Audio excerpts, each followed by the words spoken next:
My groom made a shocking demand right before the altar. I said no and canceled the wedding. The sun was shining so brightly that morning, it felt like it was paid to be part of our perfect wedding. The air smelled of hairspray, fresh peonies, and limousine exhaust. I was standing on the marble steps of the city hall, trying to adjust the heavy train of my wedding dress. The corset tightly squeezed my ribs, but it was a pleasant, exciting pressure. Today, I was marrying Derek, the man I planned to spend the rest of my life with. We were going to have 2 kids and get a golden retriever. Everything was flawless. Right until the moment Derek gently but firmly took my elbow and pulled me aside, behind a massive stone pillar, away from the cameras and the curious eyes of our guests. "Anna, listen," he started. His voice sounded bizarrely casual, as if he was just reminding me to buy a gallon of milk on the way home. He had that lazy, relaxed half-smile on his face, the exact smile I had fallen in love with. "There's just one small detail. My mom and I talked it over again last night, and we came to a conclusion." I raised my eyebrows. His mother, Regina, had always been a bit too present in our lives, but today I was ready to forgive her for everything. Even the fact that she showed up in an ivory dress that looked suspiciously like a wedding gown. "What detail, Derek?" I asked. "I thought we settled everything. The menu, the seating arrangement." Derek adjusted his boutonniere, looked away for a second, and said the words that shattered my entire world. "We decided that you will change your name to Esmeralda. My mom has always dreamed of having a daughter-in-law with that name. When we fill out the marriage license inside, where it asks about changing your name, we'll just write down the new one. I already checked. It's completely legal." At first, I smiled. It was a reflex, laughing at a bad joke. Derek loved stupid jokes. I thought it was just wedding nerves. "Esmeralda? Seriously?" I giggled. "Why not Desdemona? Or Agrippina?" I waited for him to laugh along, hug me, and tell me how much he loved his Anna. But Derek wasn't laughing. His face became serious, even slightly irritated, like a teacher dealing with a slow student. "Anna, what does Desdemona have to do with this?" he said coldly. "I'm serious. Regina has always dreamed of a daughter-in-law named Esmeralda. It sounds noble and aristocratic. But, Anna, come on, let's be honest, it's a bit too plain. Our family values traditions and aesthetics." The air suddenly became thick and heavy. The corset, which just a minute ago felt like a warm embrace, now ruthlessly crushed my lungs, cutting off my oxygen. I stared at the man I had shared a bed with for the past 2 years, and suddenly realized I didn't know him at all. "You're joking. Tell me you're joking." My voice trembled. "Why are you making a mountain out of a molehill?" Derek genuinely couldn't understand my reaction. He threw his hands up. "It's just a name, a bunch of letters in a passport. What difference does it make to you what people call you? But it will make my mom so happy. You know she has a weak heart. She shouldn't get stressed. And this is deeply important to her. She even already ordered a custom porcelain set with the initials D and E. Derek and Esmeralda. It's beautiful." Before my eyes, fragments of our life together began to flash at a terrifying speed, things I had carefully ignored before, dismissing them as maternal love and care. I remembered Regina bringing new curtains to our apartment, dark burgundy with gold tassels, completely ruining our Scandinavian minimalism, and Derek hanging them up saying, "Well, we can't upset my mom." I remembered her gifting me a heavy, nauseating patchouli perfume for my birthday, and Derek begging, "Just spray it once before she visits, do it for me." I remembered when we were choosing a vacation spot. I dreamed of the mountains, but Derek bought tickets to a cheap beach resort because Mom thinks sea air is better for our future kids, and she's coming with us to help. I had always yielded. I had always compromised. The curtains, the perfume, the resort, even the wedding cake flavor. Regina insisted on pistachio, even though I have a mild allergy to pistachios. But taking away my own name? My identity? "We decided," I repeated slowly, feeling a cold fury boiling inside me. "You and your mother decided what my name is going to be." "Well, yeah." Derek nodded, glad that his bride finally seemed to understand the logic. "Like I said, it's just a formality. For your old friends, you can stay Anna. But officially, for my mom's social club and on all documents, you'll be Esmeralda." Come on, let's go inside. They are calling our names.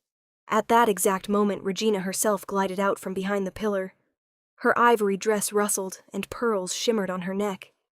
She approached us with the grace of a well-fed python, placed her manicured hand on Derek's shoulder, and spoke with a sweet but metallic tone. What are our lovebirds whispering about?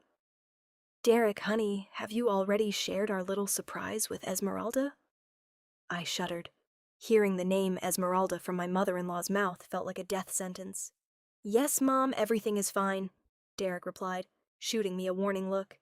Anna is just a little overwhelmed. Oh, that happens, Regina smiled condescendingly. Don't worry, Esme, you'll get used to it. A name shapes your destiny, child. With the name Anna, you would always remain a low-level manager. But Esmeralda, that's status, that's class. I can already picture introducing you to my ladies' club. I looked back and forth between Derek and Regina. They stood side by side, shockingly identical in their smug confidence that the entire universe should revolve around their desires. They didn't even doubt for a second that I would comply. To them, I wasn't a living human being with my own feelings and thoughts. I was a doll. A doll they could dress up in burgundy curtains, force to smell like patchouli, and rename Esmeralda. Excuse me, my voice suddenly became incredibly sharp and clear. I am not changing my name, Regina dramatically gasped and clutched her heart. Derek winced as if he had a sudden toothache. Anna, we talked about this, he started. We didn't talk, Derek. You and your mother decided. And you forgot to ask me. My name is Anna. I was named after my great-grandmother who saved lives during the war. It's my name. It's my history. And I will not become Esmeralda just because you ordered a custom porcelain set. Regina looked like she was about to faint. Derek, what is she allowing herself to say? On a day like this, my blood pressure is skyrocketing. I explicitly asked you to find a sweet, submissive girl. Mom, calm down. Please don't get upset. Derek rushed to support his mother, and then hissed viciously at me. What the hell are you doing? Do you want to give my mom a heart attack right outside City Hall? Can't you do this one tiny thing for our family? Our family! It hit me with brutal clarity. In this family, my only designated role was to be a servant, a convenient, faceless function, a nameless Esmeralda who would always stay quiet, tolerate everything, and serve them pistachio cake. My maid of honor, Sarah, ran up to us. Sensing the heavy tension, she immediately assessed the situation. Okay, what's with the drama before the altar? Why the long faces? The photographer is waiting. Sarah, tell your delusional friend to stop throwing a tantrum, Derek snapped. We just asked her to change her name on the marriage certificate to Esmeralda. My mom really wants this, and she's throwing a scene. Sarah stopped dead in her tracks. Its eyes widened to the size of saucers. To what? Esmeralda? She looked at me, then at Derek, then at his mother, and suddenly she burst into a loud, uncontrollable laugh. Guys, are you serious? Is this a prank? Where are the hidden cameras? This is not a prank, Sarah, Regina said in a freezing, razor-sharp tone. This is a requirement of our family. If Anna wants to enter our home, she must accept our rules. Suddenly, the solemn voice of the wedding coordinator echoed from the speakers over the entrance. Derek and Anna, please proceed to the main hall for the official marriage registration. Derek extended his hand to me. His face was tense, and his eyes held a cold, stubborn ultimatum. Let's go, he snapped. Stop throwing a tantrum. We'll sign the papers and it's done. If you ruin our wedding right now because of your oversized ego, I will never forgive you. The choice is yours. I looked at his extended hand, at Derek's perfect manicure, at his shiny dress shoes. Then I shifted my gaze to Regina, who had already dramatically pulled a bottle of nitroglycerin pills out of her purse, showing the entire world the absolute peak of her self-sacrifice. I took a deep, heavy breath. The corset was still squeezing me, but now I realized that this suffocating pressure wasn't coming from the dress. It was coming from the very atmosphere around these people. You're right, Derek, I said, my voice completely calm and steady. The choice is mine. I didn't take his hand. Instead, I turned around and looked at my maid of honor, Sarah. Sarah, did you drive here? Of course, Sarah replied. She already knew exactly where this was going, and her eyes were sparkling with pure joy. My car is parked right at the entrance. Perfect, I said. I turned back to look at my soon-to-be ex-fiancé and his mother.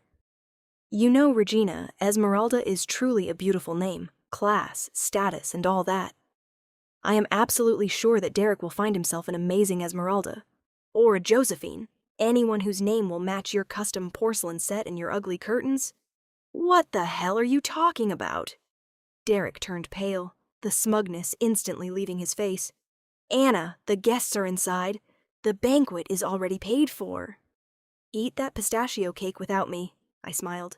It was the most honest, free, and genuine smile I had felt in months. I'm allergic to pistachios, just like I'm allergic to your entire family.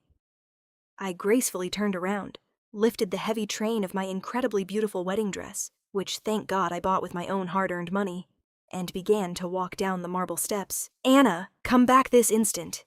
Derek screamed hysterically behind my back. You'll regret this. Who would ever want to be with someone with your terrible attitude? I'll write you into my will, Derek. Don't worry, honey. I heard Regina's outraged, trembling voice fading away in the distance. I didn't look back. The morning sun warmed my shoulders, and a gentle breeze played with the loose strands of my hair that had escaped the complicated updo. Sarah was running right beside me, unclipping the floral corsage from her wrist on the go. Anna, you are an absolute rock star. My friend gasped in pure admiration. Where are we going right now? I stopped by her car, pulled the veil off my head, and took a deep, clean breath. You know, I said, looking at the distant skyline, I always absolutely hated that luxury restaurant his mother forced us to book. Let's go to that dirty burger joint by the pier. I want the biggest, greasiest burger, a mountain of French fries, and I just want people to call me Anna. We got into the car. As the engine roared and the car sped away, leaving behind the monumental city hall, a completely bewildered groom, and that custom porcelain set, I looked into the rearview mirror. I was beautiful, I was free, and most importantly, I was myself. Anna.